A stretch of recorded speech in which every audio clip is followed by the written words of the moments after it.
simple chord progression in C major scale. And this chord progression is C major, F major, C major, and G7.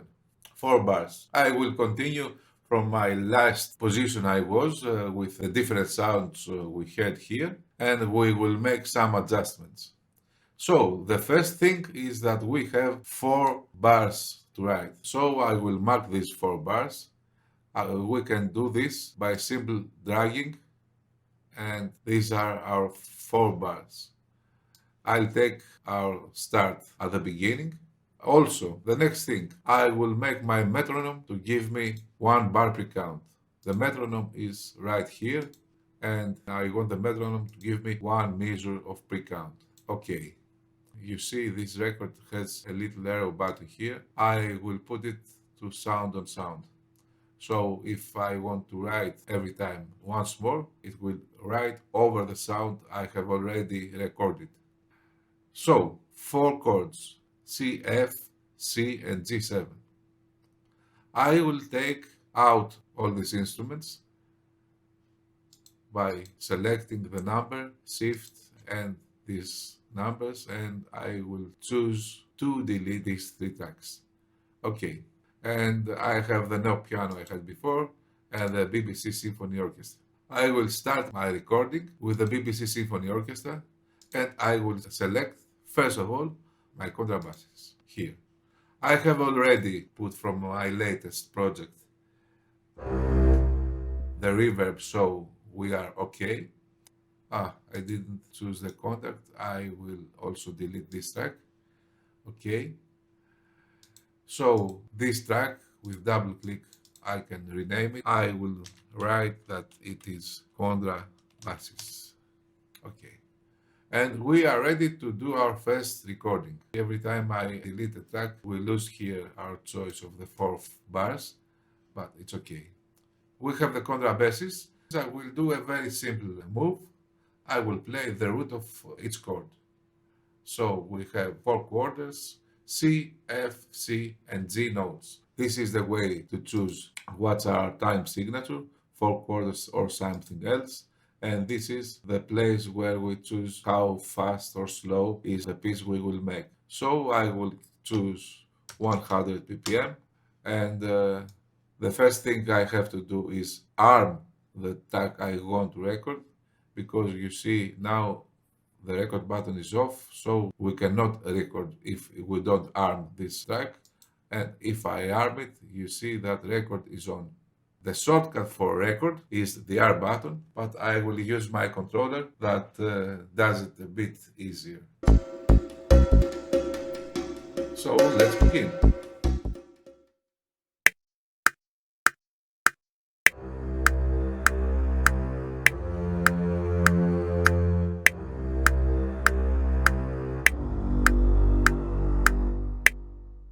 And this is it. I will put it in loop. As you see, this is the loop button or the L, and this is what we have made until here.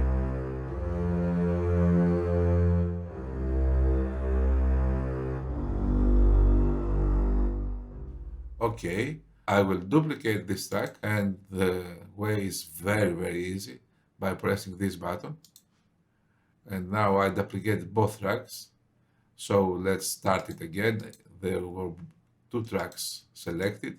I will delete them, and I will select only the second track and duplicate it. And here I will select another instrument. I will take the cello. This is it. Cello, and I will change also. My cellos will play the third of C chord, and I will do a turnaround. E, F, E, and D notes. Let's start. I will disarm this track, and the cello track is already armed. Let's start.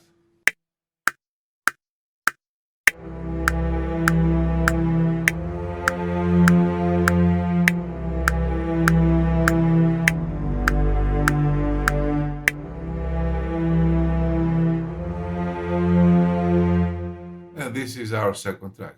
I will again duplicate the track, and I will use here the violas. I selected them. Okay, close the track. Disarm this one. Violas. The violas will play higher. I will use my first note, the G note, and I will go to F chord to A and stay there, and then stay to G for C chords and G7 chords. Let's start.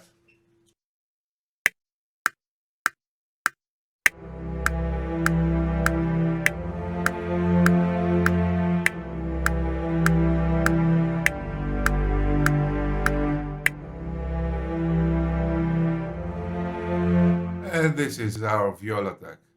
Let's continue. I'll duplicate again the track, and I will use my second violins. Violins 2. Let's choose them from the... Here are the second violins. Okay. The good of duplicating tracks is that everything that I have made for the first one will go to the next tracks, so this thing makes our work a bit faster. Let's go to violins 2, and I will go higher in position. I will begin from the C note, and here I will use for G7 the B note that we still don't have the third of the G7 chord. So let's go to violins 2.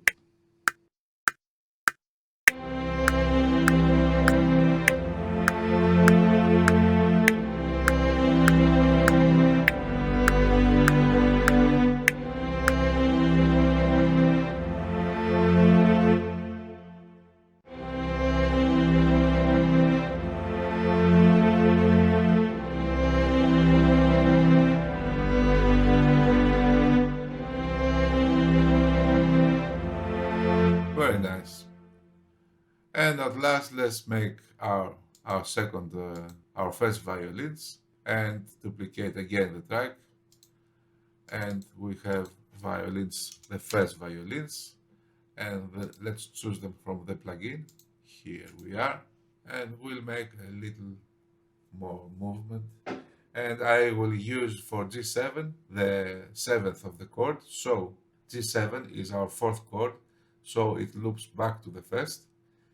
So if I use the seventh of the chord, then we must take and go back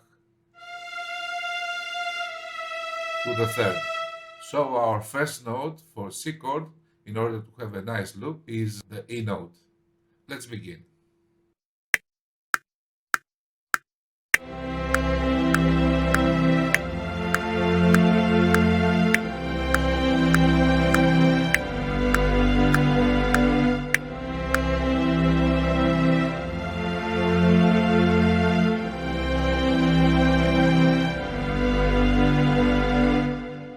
And this is our string section. Let's make these channels a bit smaller. And I will go and continue duplicating the tracks. I will continue using our Spitfire Discover plugin. And let's go and have some percussion here. So let's duplicate the track. Let's go here, disarm the previous track and arm this one. And I will go to the percussion and the untuned percussion. I will use here, that is the Grand Casa,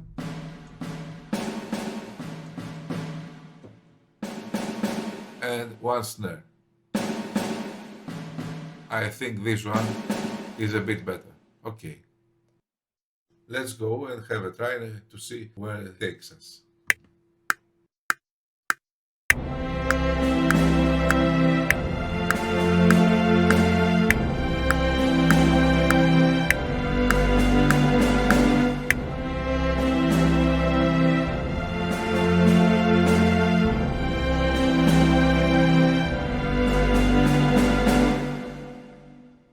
Okay, if we double click in a track, then we go to the piano roll and we see the positions of everything that we have already recorded. A very nice thing we can make if we have some playing that is not very precise is to use the quantize option and bring the notes in the right position. The quantize options is made by pressing the Q button, and we use as quantize the smallest value that we played in the certain track we want to quantize. So here the smaller value we played was 8th notes. So if we press quantize, have a look here to see how the notes will move. As you have seen, they did a very small movement, and now they are at their complete right position. So let's hear again what we have made until now.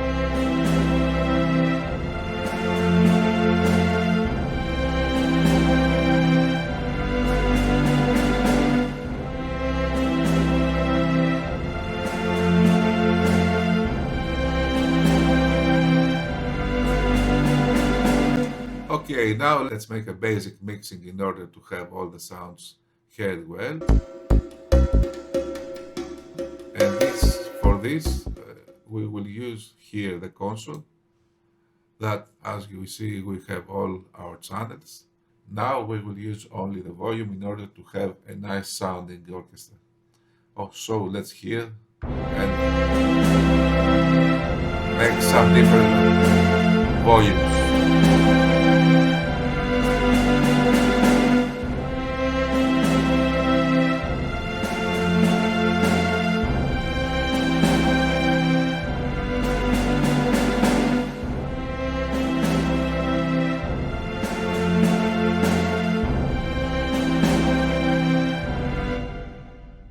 I forgot to put the percussion here.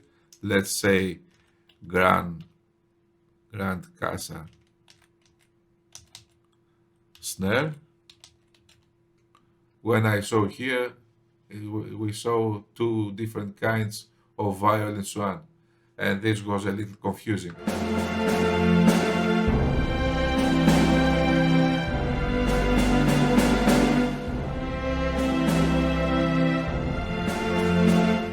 So, let's see now.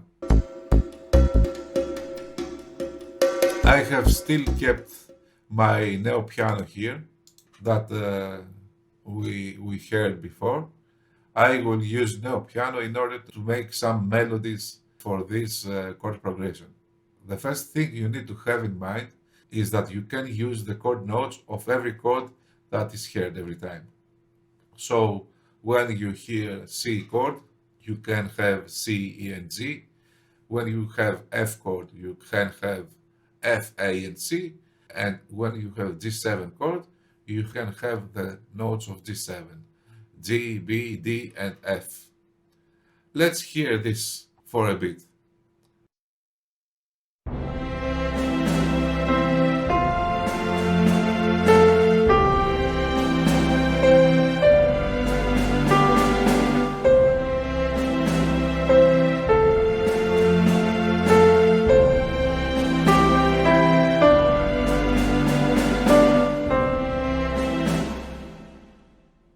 This is, I think, pretty simple, but the thing you need to have in mind is the notes of the chord every time you play.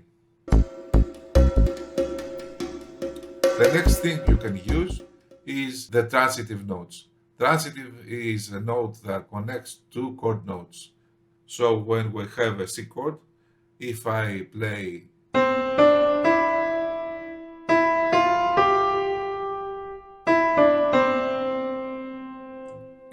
these notes, you see very clearly which note is transitive.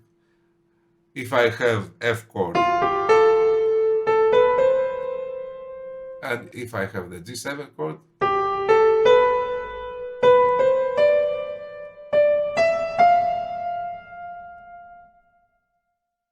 another thing that you need to have in mind is that nice music has nice rhythm. So when you play something, you need to have a good rhythm in order to play it. And another thing is that you need to make a kind of conversation in your playing. Conversation means that I play something and then I play something that is similar to the previous one. It's like a question and answer. Let's see this to understand what I mean.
As you hear, there are things that make my playing make a point. This is very important. In order for us to make a point in our playing, we must have this thing of conversation in our playing. This is a very common sequence of chords. We have heard this very much in all kinds of music, but I think that if we start playing from more simple to more complex, it will be easier to follow.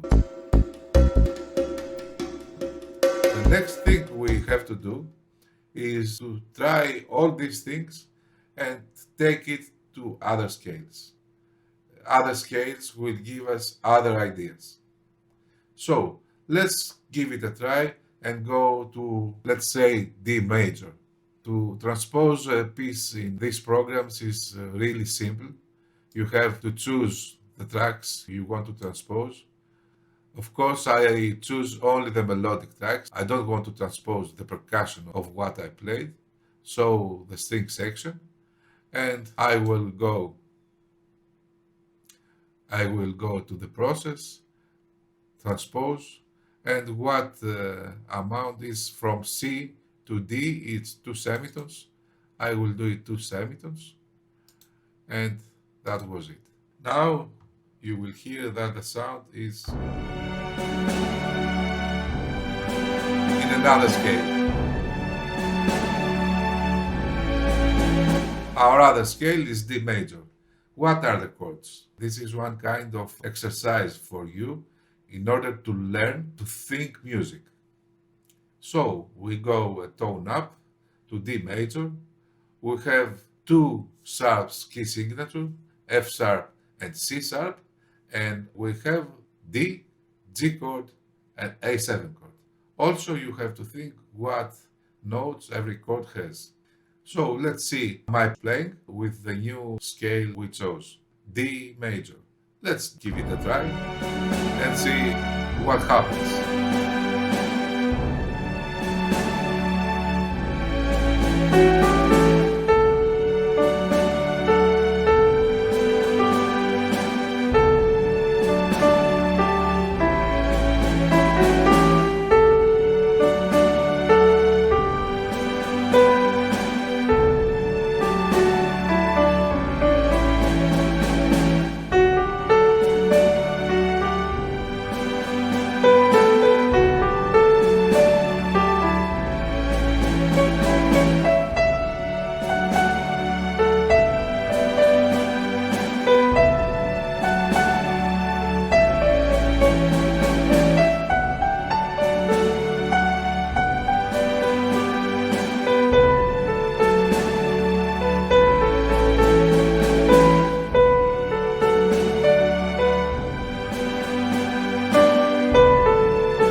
When we play scales in the piano, every time our position is different because of the black and white keys, this thing gives us many different ideas when we play.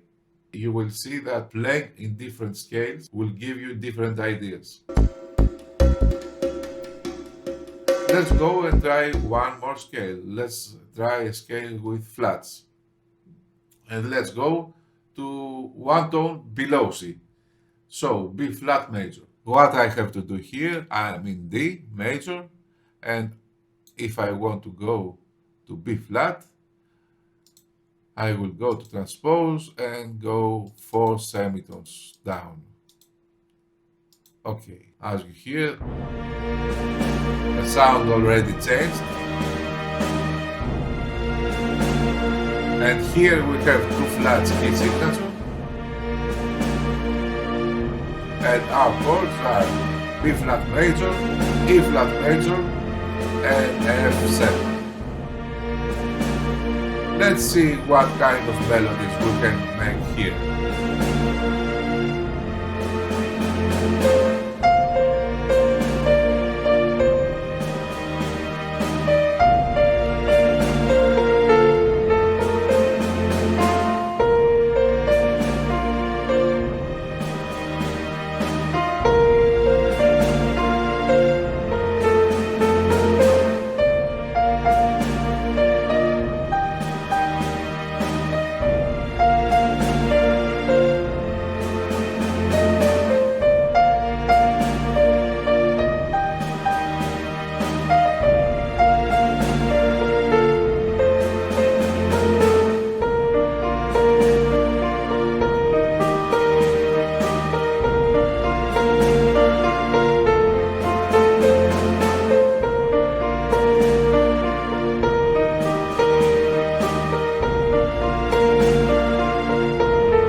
If you notice in the start of my playing, I had in my mind more of F major scale, so my first notes were going to F major, but I didn't stop.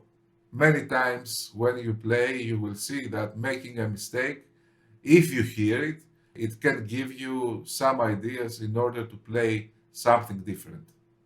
So this was our first chord progression. We will have many more that will be simple or more complex. Your work is to follow along and make these 4 bars also. And the most important work that you have to do is after stopping the video. All these things you have made in Cakewalk, you must take them and practice and play in different scales in order to understand and play many different notes, many different phrases, and of course in different tempos, slower, faster, etc. And start to have some ideas of how a melody can be manipulated in order to make something interesting. Every time we will try to make something different in our orchestration and play different things